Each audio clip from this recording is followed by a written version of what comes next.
Hello दोस्तों, अॼु तव्हांखे फिल्म रामचंद पाकिस्तानी जो एक्सप्लेन कंदासीं। ही फिल्म रामचंद ते हिकु सची कहानी ठहियलु आहे, जंहिंमें रामचंद ऐं उन जो पीउ इंडिया जो बॉर्डर पार करे त उते फासी पवंदा आहिनि। त अचो त ॾिसूं ही उतां कीअं था जदोजहद करे वापसि पाकिस्तान था अचनि। ही स्टोरी कीअं लॻी तव्हां कमेंट्स ज़रूरु कंदा ऐं चैनल खे सब्सक्राइब बि ज़रूरु कंदा। अचो त फिल्म जी शुरूआत कयूं था। हिकु सची कहानी ते ठहियल ही फिल्म पाकिस्तान जो थर रेगिस्तान इंडिया जे वेझो सरहद ते हिकु अक़लियती हिंदू दलित ज़ात जो घर आहे, जंहिंखे अछूत बि चवंदा आहिनि। पाकिस्तानी फ़ौजूं जनवरी 2002 ते पार्लियामेंट ते हमले खां जंग जे लाइ तयारु आहिनि। ही फिल्म हिकु हिंदू पाकिस्तानी दलित ख़ानदान ते ठहियलु आहे। फिल्म जी शुरूआत में ॾिसूं था त हिकु छोकिरो जंहिंजो नालो रामचंद हूंदो आहे। ही रामचंद खे उते बकरियूं चारींदे ॾिसंदा आहियूं। हिन जो पीउ जंहिंजो नालो शंकर आहे। शंकर हिकु मास्तर हूंदो आहे। स्कूल में ॿारनि खे पढ़ाईंदे ॾिसूं था। उन खां पोइ ॾिसूं था त रामचंद घर अची मानी खाए थो। मां हिन खे धाॻो ॿधंदी अथसि। हिन जो पीउ शंकर बि उते अची वेंदो आहे। हिन जो पीउ हिन खे पेन ॾींदो पियो आहे, पर हिन खे चवंदो आहे त तूं स्कूल त अची नथो, पोइ हिन पेन खे छा कंदे। रामचंद उते ही स्कूल अचण जो चई पेन वठी उतां भॼी वञे थो। पोइ ॿिए सीन में ॾिसूं था त शंकर खां उन जी ज़ाल पैसा घुरंदी आहे त उते रामचंद लिकी बीठो हूंदो आहे। उते शंकर रामचंद जो पुछंदो आहे, छो जो रामचंद परेशान हूंदो आहे त अगरि पीउ जे साम्हूं अची वियो त हू हिन खे स्कूल वञण जो चवंदो। रामचंद घर अचे थो। मां खे पूरो कप चांहि जो घुरंदो आहे। उन खे अधु कप मिलण जे करे हू उतां कावड़ में कप खे लत हणी भॼी वञे थो त उते पीउ हर काईंदे हिन खे परे खां ॾिसी वठे थो। रामचंद खे उतां वेंदे रामचंद हलंदे हलंदे हिन खां इंडिया जो बॉर्डर पार थी पवंदो आहे। उते हिन खे फ़ौजी पकड़े वठनि था। हिन जे पोयां हिन जो पीउ बि अची वञे थो। फ़ौजी हिन खे मार कुट कंदा आहिनि। उन खां पोइ ॾिसूं था त रामचंद जी मां चंपा हिननि जो इंतज़ारु कंदे हिन खे इलाही राति थी पवंदी आहे ऐं हू ईअं सम्झंदी आहे त शंकर ऐं राम मिठी विया आहिनि। आवाज़ ॿुधण सबबु हू ॿाहिरि अची वञे थी, पर उते केर बि न हूंदो आहे। वरी ॾिसूं था त सुबुह जो चंपा जो भाउ अचे वञे थो। चंपा ऐं उन जो भाउ सुरेश शंकर ऐं राम जे तलाश लाइ वेंदा आहिनि। इलाही तलाश करण खां पोइ ख़बर पवे थी त शंकर ऐं राम इंडिया बॉर्डर पार करे चुका आहिनि। चंपा खे बॉर्डर ते ॾिसंदा आहियूं, इलाही परेशान हूंदी आहे। उन खां पोइ शंकर ऐं राम खे थाणे ते मौजूदु ॾिसंदा आहियूं। थाणे ते हिन खे चवंदा आहिनि त पहिरीं बि हिकु तो वांगुरु आयो हो, उहो बि फांसी ॾेई मरी। लॻे थो त तूं बि उन वांगुरु न मञींदे। शंकर चवंदो आहे त आउं को एजेंट न आहियां। उते हिननि ॿिन्ही खे चेक कंदा आहिनि त मुस्लमान आहिनि या हिंदू। हिननि खे चेक करण खां पोइ हिननि खे अलॻि अलॻि जेल में विझी छॾीनि था। वरी ॾिसूं था त शंकर खे ऊंधो टंगे कुटण मारण खां पोइ हिन खे बेहोश कंदा आहिनि, छो जो शंकर इहो मञींदो न आहे त एजेंट कोन हूंदो आहे। ॿिए सीन में ॾिसूं था त शंकर ऐं राम खां अलॻि अलॻि ज़ोर ज़बरदस्ती पुछाणूं कंदा आहिनि। उन खां पोइ हिते चंपा खे ॾुख में ॾेखारियो वञे थो। वरी ॾिसूं था त शंकर ऐं राम खे गाॾी में भुज जेल में खणियो वेंदा आहिनि। उते हिन राम जे नाले चवंदा आहिनि त छा ही बि उते रहंदो, त उते शंकर हिननि खे चवे थो त ही मूंसां ई रहंदो साहब। ऐं जॾहिं शंकर खे वठी वञे थो त चवंदो आहे मूंखे किथे बि मोकिलियो, पर राम खे पंहिंजे घर मोकिलियो साहब। ॿिए सीन में ॾिसूं था त हिननि खे सिर्फ़ु 2 कपिड़ा ॾिना वेंदा आहिनि जेल में पाइण लाइ। उते हू ॾिसी परेशान थियनि था। उन खां पोइ हिन ॿिन्ही खे जेल में आंदो वञे थो, जिते ॿिया बि कैदी मौजूदु हूंदा आहिनि। ऐं सुबुह जो ॾिसूं था त सभिनि खे लाइन में वेहारे सभिनि खे मानी ॾिनी वेंदी आहे। उते मौलवी शंकर खां पुछंदो आहे त तूं छा बॉर्डर पार कयो आहे। शंकर चवे थो त हा, ग़लती सां। मौलवी हिन खे ॿुधाए थो त उते ॼाणी वाणी केरु कोन आयो आहे, सभई ग़लती सां आया आहिनि। इन खां पोइ ॾिसूं था त रामचंद खे हिकु कैदी बिस्किट जी लालच ॾे हू पाण वटि अचण जो चवे थो, पर राम उन खे नज़र अंदाज़ कंदो आहे। राति जो ॾिसूं था त हिकु कैदी दाहूं करे रहियो आहे त उते रामचंद डिॼी करे उते रोइण शुरू थींदो आहे। ॿिए तरफ़ ॾिसूं था त चंपा दुकान तां सामान वठी वेंदी पई आहे। उते अब्दुल्ला पोयां ईंदे चवेसि थो त छा ही तुंहिंजे पुट जी सीटी आहे?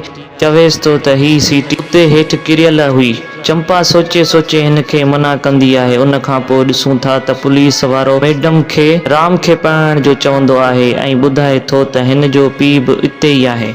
उन खां पोइ राम हिन मैडम सां हलियो वञे थो। मैडम हिन खे पेंट लाइण जो चवंदी आहे, छो जो पेंट इलाही वॾी हुअण सबबु हिन खे कटणो पवंदो। ऐं मैडम दीपक खे चवे थी त राम खे किचन जो कमु सम्झा त उते मैडम फाइल में हिन जो नालो ॾिसी हिन खे परे करण जो चवंदी आहे, छो त ही हिकु दलित हूंदो आहे।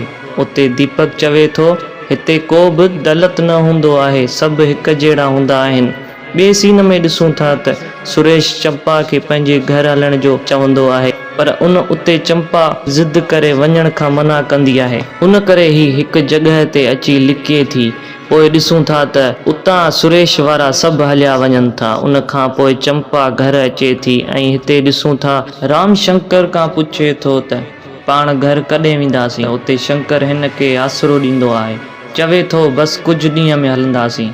राम हिते ज़िद कंदो आहे, पीउ खे चवे थो त हिते को न रहणो आहे, घर वञणो आहे। उन खां पोइ शंकर हिन खे ख़त लिखण जो चवे थो, पर राम खे ख़त न लिखण करे शंकर ख़त लिखण शुरू कंदो आहे ऐं उते हिकु कैदी राम खे सिगरेट पीअण जो चवंदो आहे त उन ते शंकर हिन सां झेड़ो करे छॾींदो आहे। वरी सिपाही अची शंकर खे उतां वठी वञनि था। मैडम हिन खे बाल्टी ॾेई कमु करण जो चवे थी।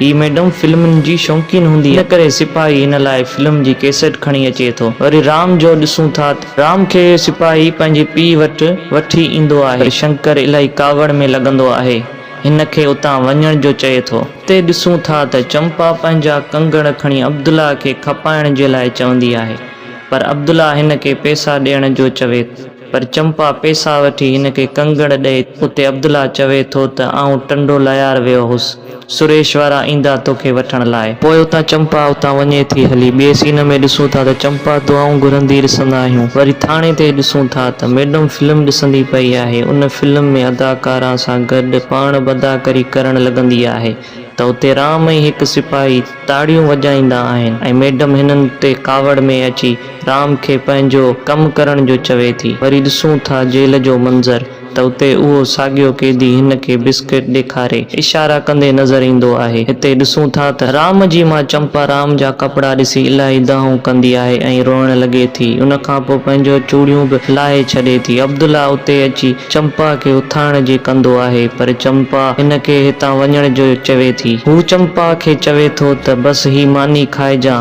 आउं हलियो थो वञां। चंपा ज़िद में हिन खे उतां वञण जो चवंदी आहे, पर ही अब्दुल्ला उहा सीटी उते रखी वेंदो हलियो आहे। जॾहिं चंपा खे होश ईंदो आहे त उहा सीटी पंहिंजे हथ में ॾिसे थी। उन खां पोइ शंकर ऐं राम खे ऑफिस में घुरायो वञे थो, उते हिननि जो तस्वीरूं कढण जे लाइ, ऐं उते हिननि खे चयो वञे थो त तुंहिंजो राम जो नालो लिस्ट में लॻी चुको आहे, फाइल मथे ताईं वेंदी, लॻे थो त तव्हांखे घर वञण जी मोकल मिलण वारी आहे। उन खां पोइ राम पंहिंजो कमु करे उन सां गॾोगॾु पढ़ाई बि कंदो आहे ऐं हिते जेल में ॾिसूं था त हिकु कैदी जी मौत थी वई आहे ऐं राम हिन खे ॾिसी इलाही परेशान थी पवंदो आहे। उन खां पोइ ही कंहिं सोच में पइजी वञे थो।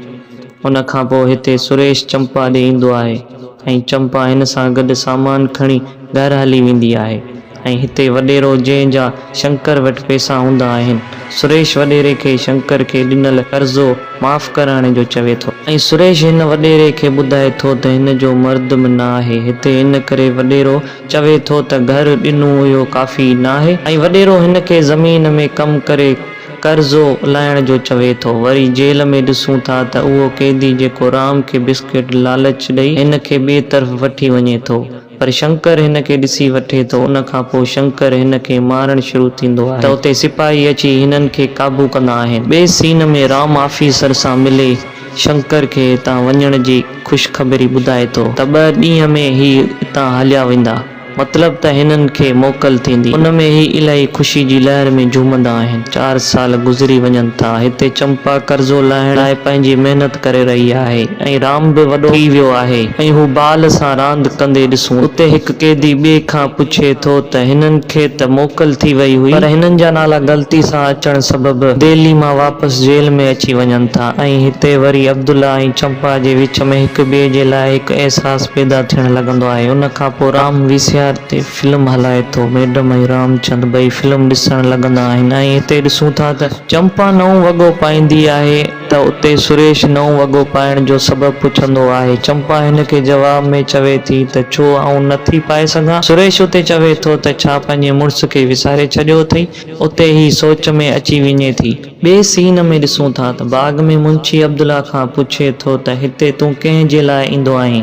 अब्दुल्ला चवे थो त मुंहिंजो कमु तव्हां जहिड़नि ते बि नज़र रखंदो आहियां। हू चवंदो आहे त सभु ख़बर आहे तुंहिंजो नज़रूं कंहिं ते रखियल आहिनि, पर उते साम्हूं चंपा बि ॾिसंदी पई आहे। मुंशी चवंदो आहे त हिकु अछूत औरत जे पोयां पंहिंजो दीन बि तबाह पियो करी ऐं दुनिया बि शर्म नथी अचे। उतां अब्दुल्ला चंपा खे ॾिसी हलियो वञे थो। वरी उते चंपा मुंशी वटि अचे थी पंहिंजो हिसाब किताब क्लियर करण लाइ, छो जो हिन खे 3 साल पूरा थी चुका आहिनि कर्ज़ो लाहिण में, पर मुंशी हिन खे मना कंदो आहे। उन करे हिन खे चई वेंदी आहे त वञी वॾेरे खे ॿुधाइजां त मुंहिंजो टाइम पूरो थी चुको आहे ऐं कर्ज़ो बि लही चुको आहे। हिते ॾिसूं था त दीपक ऐं मैडम अंदरि वेठल हिननि खे राम ॾिसी हिन खे इलाही कावड़ ईंदी पई आहे, छो जो राम मैडम खे पंहिंजो सम्झण लॻे थो ऐं वरी मैडम राम खे पाण वटि घुराए थी इहो ॿुधाइण लाइ त नौकिरी छॾे पई।